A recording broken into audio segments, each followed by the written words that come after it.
Yeah, trip. You'll have to park it on the street. Only TV had to drive on. You can't ask this lady to walk that far. She's pregnant.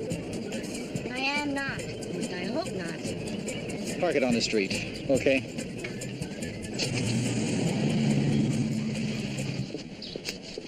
Hey, Sandy. Mal, what are you doing here? I didn't think the Boston papers were running the Cardell kidnapping anymore. No, not on the front page like you Westerners, but we do try to keep up. Not much of a turnout at that. By the way, where's Mr. 11 o'clock News and the other blow-dry kids? Hanging the rest of us up, as usual. Good morning. I'm sorry the TV people aren't here, but I'm aware of your deadlines, so we'll start without them. Mrs. Cardell would like to make a brief statement. As you know, she hasn't been feeling very well and would appreciate it if you kept your questions brief. And not too many, please. Mrs. Cardell? Gentlemen, ma'am, the FBI has determined that the latest ransom note is another hoax. That makes 25 false ransom notes received since my husband vanished last month. And today, through the media, I would like to appeal to those who seem to delight in creating another people's misfortune. Please, dear Lord, let us be. Excuse us. Sorry we're late. We had to go back for a piece of equipment. Your hairdryer? You know who you are, the writers of all those false ransom notes. You're stripping us of our hope. Please, join the rest of us. Pray for Luther's safe return instead. And also, I'm asking the person or persons who do have Luther to substantiate that fact. The ransom will be quickly and gladly. Certain your husband was kidnapped? Because if he wasn't kidnapped, there's only one other reason for his silence and his disappearance. I refuse to accept that reason. I will not believe that he's dead. Are there any more questions?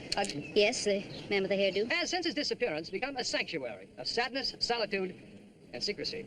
Today, the wife of the missing agricultural tycoon issued a proud, yet pathetic plea to be left alone after a month of suffering through her husband's disappearance. Go to number 2, Ron.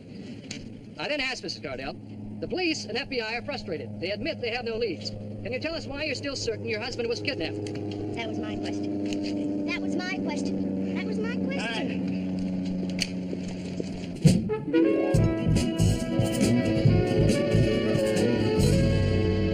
Yo, Mr. Grant, this is Tim in the lobby. Man here wants to see you. Name's Jack Riley of the Chicago Dispatch. Formerly. Formerly. Said you were expecting him. No, I'm not expecting him. I'm never expecting him. It's any old fake up. Jack Riley. Used to be a hell of a rewrite man. One night years ago in Detroit, I was passing a restaurant when the Cheney brothers decided to eliminate some of the opposition. There were bodies everywhere. It was wonderful. I saw the whole thing. Phoned it in 10 minutes before deadline, babbling hysterically. Jack was working rewrite. When he got through with it, it read like Raymond Chandler. Oh, the good old days. Yeah. I'm glad I missed them. Lou? Huh? I just met Mrs. Cardell. Yeah? She gave a pretty emotional speech. I can milk 3, 4 books out of it if you think we need it. What's the work? 2. Then give me 2. Anyway, this guy Riley. Darling, I want you to meet Jack Riley. He's an even faster two-finger typist than you are. That's before the good Lord opened a calcium mine in my hand. It's nice to see you. Don't shake it too high. Oh, we don't have to shake? Oh, I want to shake. Just don't shake it too high. How's that? Too high. Hasn't slowed me down anymore. What? Well, you're just skin and bones, man. Oh, get out. How about letting an old friend buy you lunch? Come on, Jack. Don't you mean I'll buy you lunch? Well, since you asked. See ya. Okay, Jack. Sit here for me. Oh. What's wrong? Gee, Lou, I got something really important to do. Oh? Composing room, blonde, 5'7". I really hate to disappoint her. But she's at a very impressionable age. She's 26. Don't tell me about those things. I don't want to hear about it. And remember the time Duggan wanted to fire us for throwing the football around the city room? That was the greatest Michigan-Ohio State game I ever saw. Whatever happened to old Duggan? He died at his desk, just like they always said he would. They buried him in his bottom drawer. That's nice. Ready to order? Yeah, I'll have the T-bone steak, 16-ounce, medium rare, no fat. Sour cream, and hold the chives on the baked potato. Soup or salad? Salad, green goddess dressing. And you, sir? A cheeseburger. And another beer. Do you have a wine list? Oh, certainly. I like it. Wine list, Jack? Celebration. Yeah, well, it's also noon on Thursday, beer and cheeseburger time. I'm talking about a celebration, though. What would shaking hands with Luther Cardell be worth to you? What? How would you like an exclusive interview with Cardell? That wine list went to your head. Now, this is legit, though. Mm-hmm. Just like the time you tried to sell me those pictures of Martin Bormann. Oh, it looked like him, didn't it? How'd you be able to contact Luther Cardell? I didn't contact him. He contacted me. Said he wanted to talk to somebody. I recommended you. It's that simple. If you're hustling me for lunch, you don't have to get this elaborate, kid. Lou, I really know the man. I met him during the Guatemalan earthquake. I was with the Phoenix branch of a PR agency that worked for his corporation from time to time. You're on the brink of a big story, Lou. Don't walk away from it. If I put a plate full of rubies in front of you, would you push them away? Rubies always give me indigestion. He just called you up, huh? Right. No, first I got a call from a man named Marty, who said Cardell wanted to talk to me, and to be at a certain phone booth in an hour. Yeah, I saw that same movie. Yeah, that was my reaction, too, but I went, and you would, too. Maybe. The phone call came right in on the button. It was the old man. So where is he? Well, I'll tell you this much. The call was long distance. I'll tell him you're not interested. Well, now, wait a minute. The thing is, I don't know if we'd be interested or not. Tell me something. What's in this for you? There's nothing in it for me. I'm just the go-between. It's just that I'd rather you were in on it with me than anyone else. Okay. I'll let you know this afternoon after the 3 o'clock budget meeting. That is... They're holding it in Vegas. So they can check out the property they bought. Yeah. And old Fidel's sending a boatload of technicians and equipment to Angola, non-military. The rumors are he's going to introduce sugarcane into the Angolan plains. The technicians are all agribiz experts. That's a switch. Okay for column 1. Maybe. That barricaded cuckoo amount to anything, Lou? Not really. He let his kids go, still has his wife. He has a history of this kind of violent behavior. Well, we don't need to encourage it. We'll put it inside, Ben. Luther Cardell's wife made a rather touching plea this morning. Cardell again? He gets more mileage than the Tokyo 4-banger. Let's kick old Luther inside, too. Anything else? Yeah. But it's not on the budget. Not for print, actually. It's just for us to kick around. They maybe not years and, Lou. Okay. He says he can get us an interview with Luther Cardell. Yeah, I know. Me too. But maybe you can get us Jimmy Hoffa while he's at it. Or Judge Crater. Who was your source, Lou? this isn't going to make it sound any better. But he's an old newspaper man named Jack Riley. Oh, Jack Riley. Jack Riley. He's had a mess of hard times. He's gone from top rewrite man to PR flack to semi-retired all in the past 8 years. Drinking problem? No. Arthritis. He can't type anymore. His last job was media liaison with the Guatemala Earthquake Assistance League. Before that, I guess... yes and no. Where is Cardell? He wouldn't tell me. He won't get into it any deeper until he knows that the Trib is interested. Now, those are supposedly Cardell's instructions. What does he want out of this? That's just it. That's the only reason I brought it up. He doesn't want anything. What do you suggest? I don't know. I mean, I've always been an easy mark for Jack. I want to stay out of it as much as possible. Okay. Let's get him in here and try to tear his story apart. I don't know.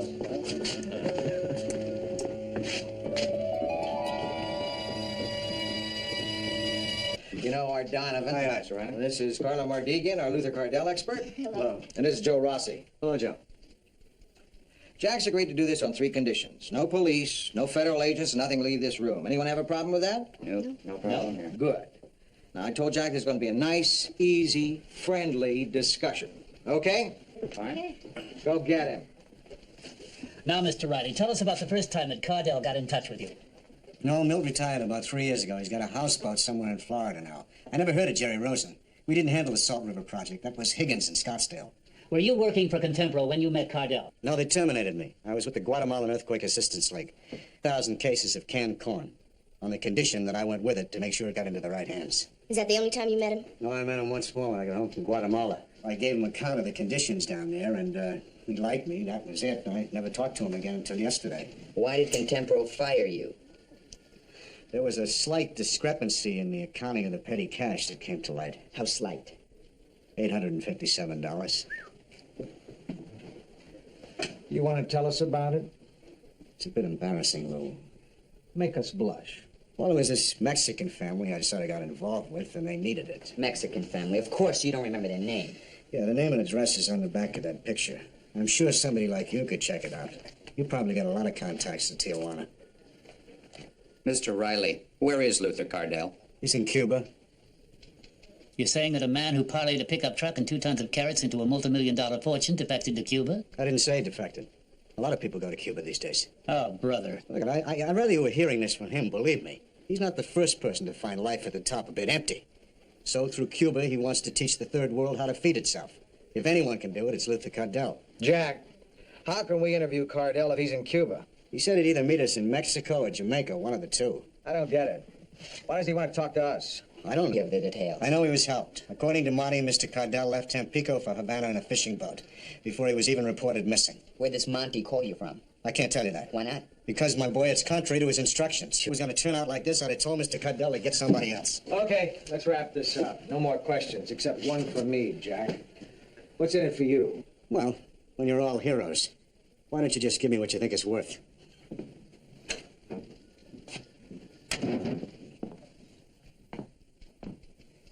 He knows a lot about Cardell, but so do a lot of people. So? So I'd see his next card. Donovan? Seems knowledgeable enough. I'd go along with him till he puts a bite on us. You think there's a bite coming? If it's a con, there'd have to be. Sure, it's a con. Anyone would walk... Dale, how'd he check out? He worked for Contempro for 2 months. That petty cash figure is right on the button. Wonderful. We proved he's a thief. Talk him into it. Cardell was always doing things like that. Right, but what gets me is that those corn figures were never made public, and Riley knew them. Well, he was working for the Earthquake Assistance League. He could have had access to the figures. Sure. Hey, I'm like you. I'm skeptical about this whole thing, too.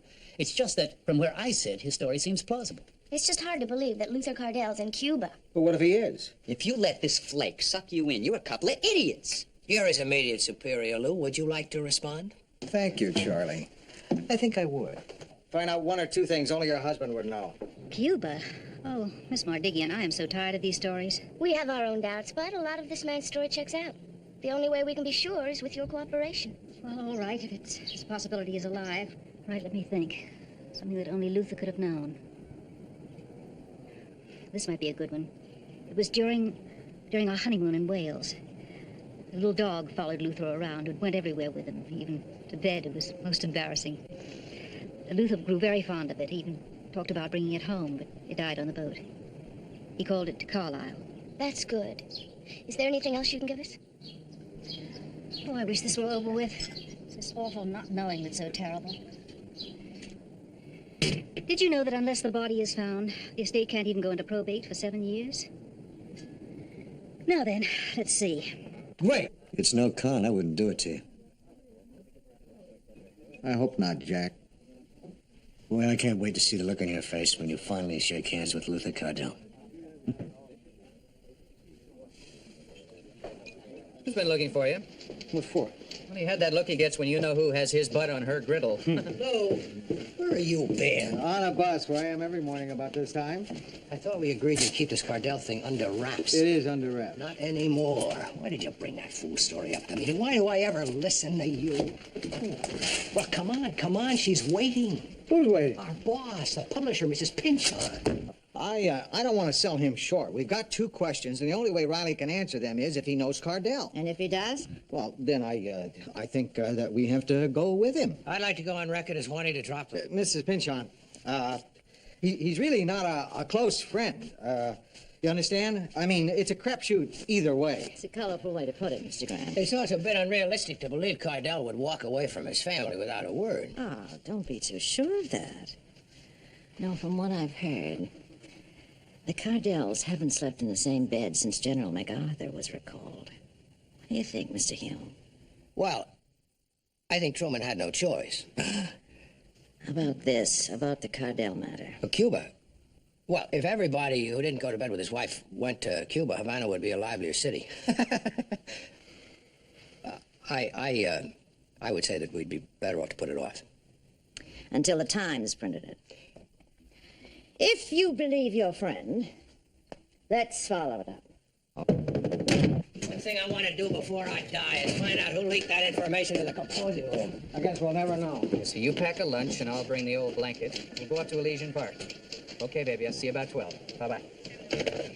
Field trip? Yeah. Blonde in a composing room? Yeah. Next time you feel you have to make scintillating conversation over what you call lunch, do it with your mouth shut. All Platt knows about Cardell. Well, that settles it. She's not meeting my folks. Morning, Lou. What a fantastic day. How'd you get past the guard? Old Tim, I'm getting him some Ram tickets. You're incredible. You ready for some news? What? The man called just like he said he would. It's a go on all burners. He just dialed your motel from Havana. No, he's already in Jamaica. Kingston, Jamaica. That's where he's waiting for us. Oh, gee, that's great, Jack. That's really great. Did you by any chance just happen to get an opportunity to ask him those questions? No, I told you he'd balk at that, remember? You asked him? Oh, yeah. But you didn't get the answer? He was very upset on how his offer was received. He brooked no more nonsense. He told me that. Well, I don't think I will either, Jack, and I'm telling you that. He insists that from here on in, that his instructions be followed to the minutest detail. There isn't going to be any here on in, Jack, if you don't have those answers. Oh, those? Oh, yes, of course I have. She gave them both to me.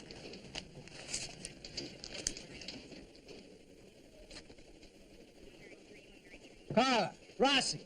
Good morning, Mr. Riley. Morning. Who's on special today? Amelia Earhart? That adorable dog in Wales was called Carlisle. If you promise you won't tell anybody, my middle initial is T for Tertius. Well, if you'll excuse me, I'll go home and pack.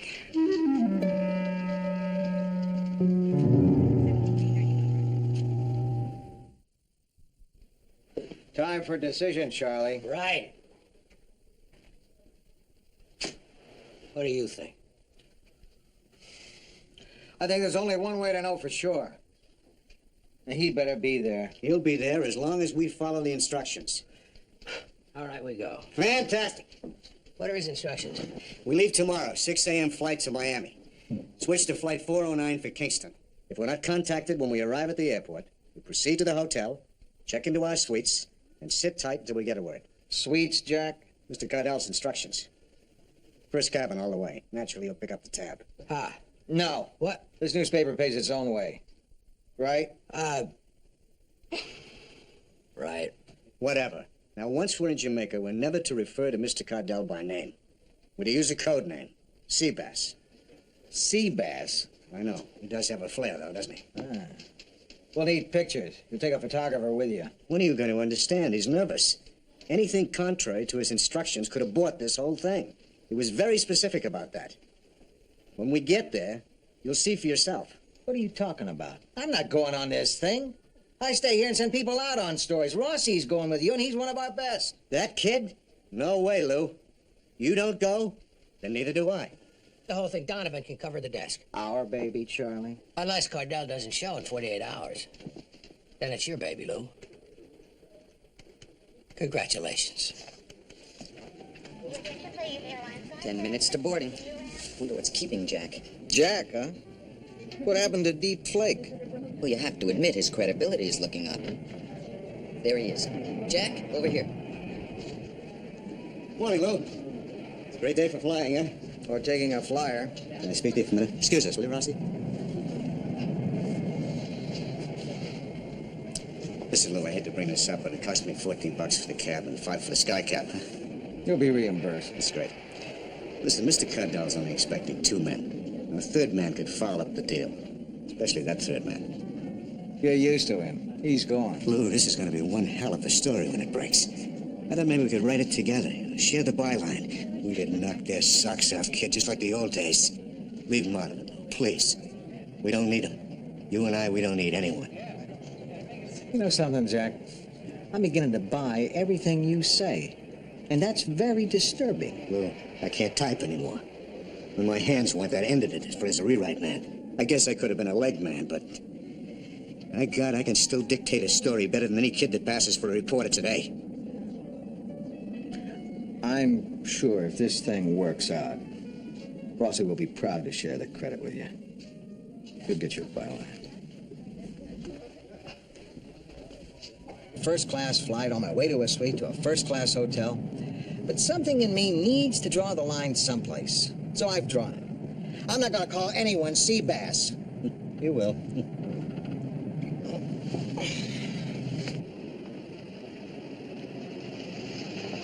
No message when we checked in, Charlie. Jack's in his suite now, waiting for a call.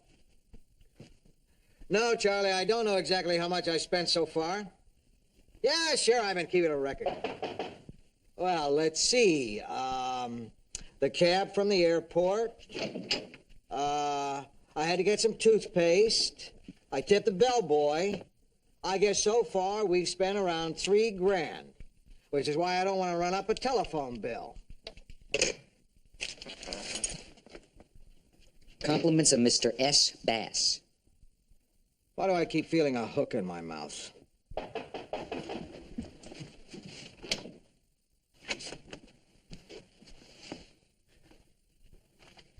Wait, let me guess. Your old communion suit. Where did you get that? You mug Sidney Greenstreet? I bought it downstairs. How? I put it on our tab. One thing we don't want to do is stand out. I mean, 3 guys in woolen suits in Jamaica. Paper's not gonna pay for 3 ice cream suits. Hold it. He called. Cordell? Money. I know, I think it's getting exotic, too. Huh? They want us to go to a place called the Plantation Gardens, where to be looked over. In 3 white suits, you can bet on that. What does that mean, looked over? Checked out. To see if we're legit. No feds or attorneys to take him back home. He sure is careful. Wouldn't you be, Lou?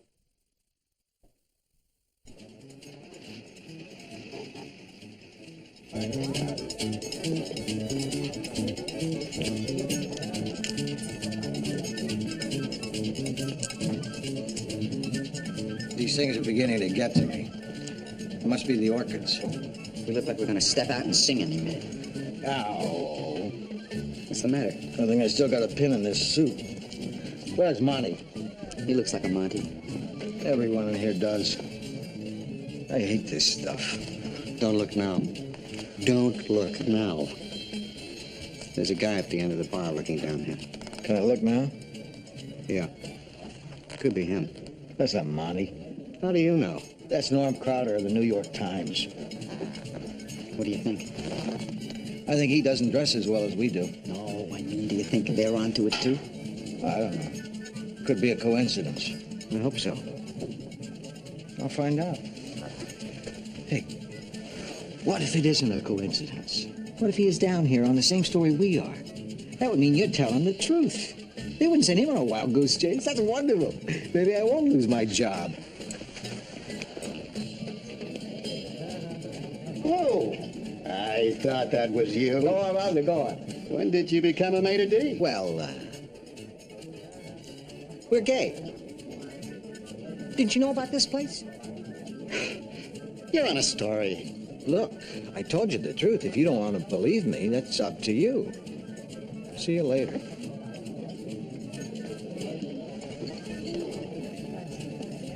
How much does this story mean to you? A lot. Why? You may have to dance with me.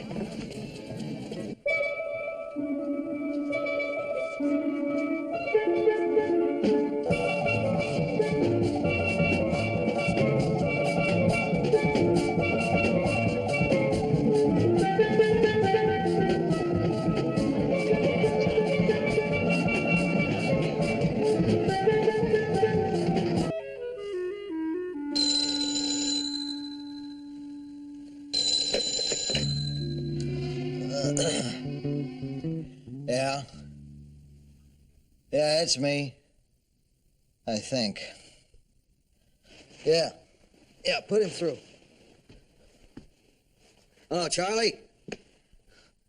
Yeah, I'm sorry I didn't call last night. It was late, and, we came up empty. No. No, I'm up. I'm dressed. I've been dressed for hours. Come on home, Lou. They found Luther Cardell's body.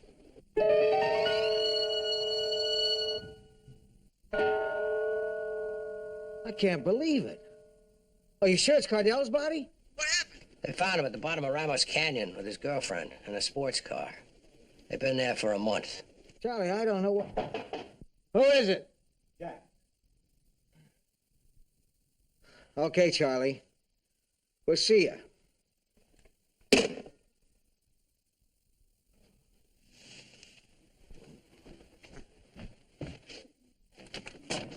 Hello.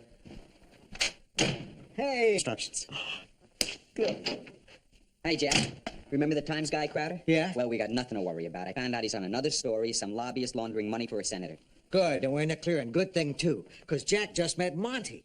Then he talked to Cardell. Seabass, huh? Seabass, right, Seabass. And we got a whole new set of instructions. Go on, Jack. Wait till I tell you. It gets crazier all the time. Yeah, I bet it does. Now, I don't know why he did it this way. The only way I can figure it is he's an old guy who's suddenly become a mysterious figure, and he's milking it for everything it's worth. Anyway, first we buy a lot of fishing gear, rent a car, and drive to Montego Bay, North Shore Inn. Check into our suites and wait for instructions. It's finally, let's reserve a whole bungalow. Now you're talking, Lou. Huh? Hey, let's rent a Rolls Royce for that drive up to Montego Bay. What do you say? Nice touch. Fantastic. Jack, hang up. They found a body. Body? What body? Cardell's at the bottom of a canyon back home. Dead.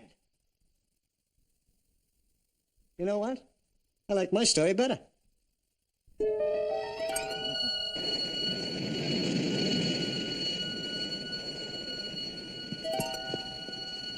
Hey, Lou. Hey, Lou. What are you doing out here? I came to cool off. It didn't work. Listen, I better leave you alone. Too late. I asked you a dozen times whether you were conning me. I gave you every chance to bail out, but you just kept sticking it to me. I can't use my hands, Lou. Good. That'll make it easier. You know, Lou, I think you lost your sense of humor. You made a fool out of me. Not only that, you may have cost me my job. We're supposed to be friends. You mean that our friendship isn't more important than it? Come here and let me beat you up. You don't mean that, Lou. Huh? No, I don't. Come on out.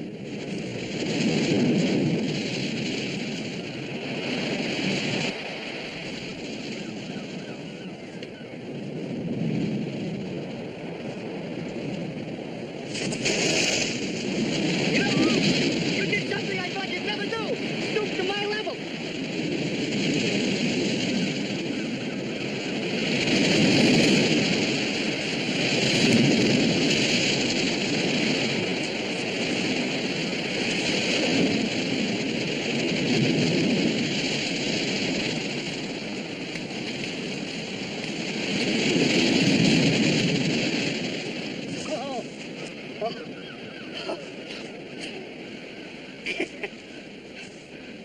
Listen, when we asked you those questions about the dog, Yeah? and the middle name, how'd you come up with the answers? I called Mrs. Cardell. Said I was Rossi's boss. And had to double check on the information she'd given him. Damn! What's the matter? Ah, they're so obvious, so simple, so stupid. I thought it was some brilliant thing. I didn't need brilliant. Sure, I fell for it. What'd I fall for? Routine assignments worthwhile. Then why'd you do it, Jack? Oh, I don't think I can answer that one, Lou.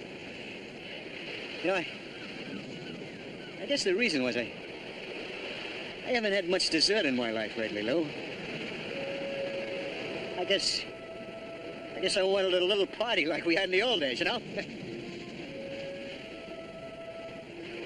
And I guess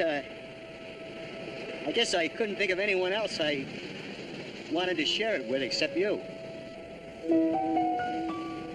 Well, thanks, Jack. Thanks a lot. You're welcome, Lou.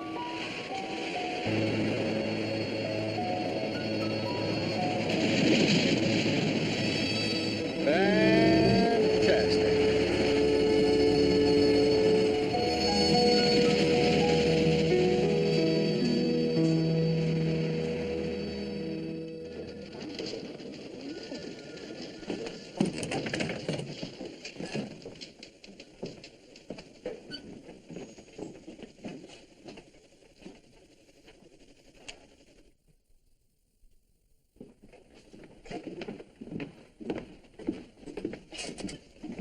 Nice pen.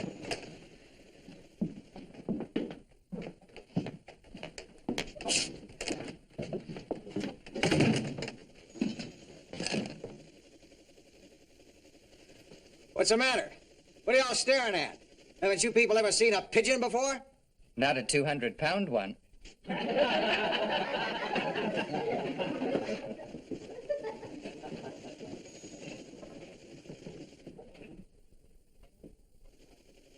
Get to work. Now, the major problem, as I see it, is how to keep the story from getting out. How do we keep our red faces from showing? It's bound to get out. We could use our influence, soften it a little, keep it from cutting too deep. Listen, why try to bury it? Why keep it from getting out? I mean, why don't we admit what happened? Right? Wow, what a nice surprise. I can't remember the last time that we had the honor of you at our news conference. Well, I drop down every time I'm taken for $5,000.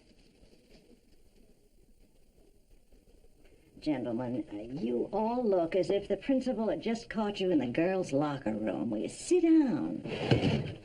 Oh, you just go on with what you were discussing. Don't make believe I'm not here. Would you like my chair? I'm fine. You go on. I don't want to interrupt.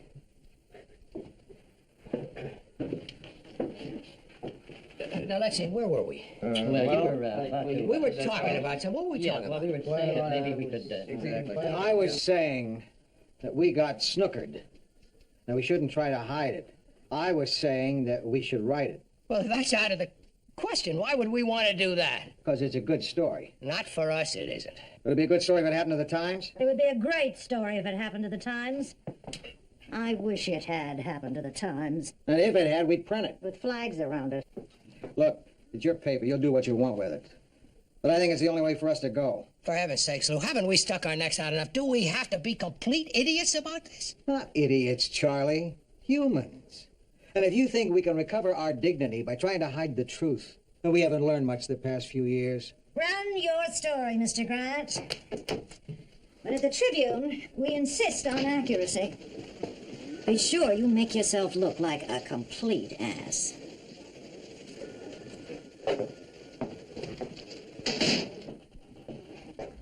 Well, looks like you won another one.